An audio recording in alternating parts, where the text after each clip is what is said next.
What's up? Ang up, tubig, baha, pagnanakaw, korupsyon, yun ang mataas sa Pilipinas. What's down? Ang down, ang babang-baba, yung mga Pilipino. Kaya sa ngalan ng lahat ng mga kapwa ko artistang nasa entablado ngayon, pati na rin yung mga artistang nasa baba at nasa iba't ibang lugar na nakikisama sa amin, binabati po namin kayong lahat. Mabuhay kayo, mga kapwa namin Pilipinong nanakawan ng gobyerno. Mabuhay kayo. Yan ang pagbati natin sa isa't isa. At para sa lahat naman ng mga politiko at bahagi na ng gobyerno na nagnakaw sa atin, nagnanakaw sa atin, mga nakatingin habang may nagnanakaw sa atin, mga kasama ng mga nagnanakaw sa atin, mga alam na may nagnanakaw pero hindi nagsasalita, mga kasama ng mga nagnanakaw, mga nagtatago ng magnanakaw, isa lang ang gusto naming sabihin sa inyong lahat. Patawad kay Father pero putang ina ninyo! Kaputa-putahan ng mga putang ina nyo! Katatapos lang ng misa, pero Panginoon, patawarin nyo kami, pero totoo yan. Ito ang wika ng lahat ng mga Pilipinong ninakawan, putang ina nyo! Putang ina nyo! Putang ina nyo! Putang ina nyo!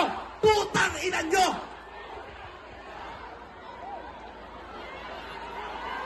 Putang ina nyo!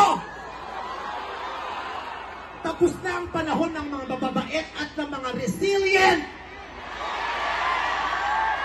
Ang mga mababait, ginago. Ang mga resilient, tinarantado. Hindi nauubra sa atin yung bait-baitan, kimi-kimian, tahimik-tahimikan, patawad pero hindi po. Hindi ko sisimplihan, hindi ko babaitan ang mensahe ko ngayon dahil hindi naman sila mababait. Sa katunayan, mga hayop sila. So bakit natin babaitan ang mensahe natin? Hindi natin kakalmahan ang mga salita at kilos natin dahil deserve nila ang galit, ang pikon at poot ng mga nanakawang Pilipino. Hindi tayo pwedeng kumalma. Hindi pwedeng iiyak lang. Hindi pwedeng magtitiis lang, hindi tayo kakalma. Hindi ko kayang maging magalang sa kanila dahil mga bastos sila. Mga salaula sila at mga baboy sila. Hindi natin kayang maging mabait sa kanila dahil mga walang ya sila. Hindi pwede. Hindi pwede. Yung mabait ka lang, mabuting asal ka. Hindi uubra sa kanila ang mabuting asal at mabait lang kasi nga mga demonyo sila. Kaya tama yan. Sumigaw lahat ng galit. Lahat ng galit na galit. Ang hindi matatapos ang galit bukas. Ang iparirinig ang galit hanggang hindi makulong ang mga putang ina ang magnanakaw.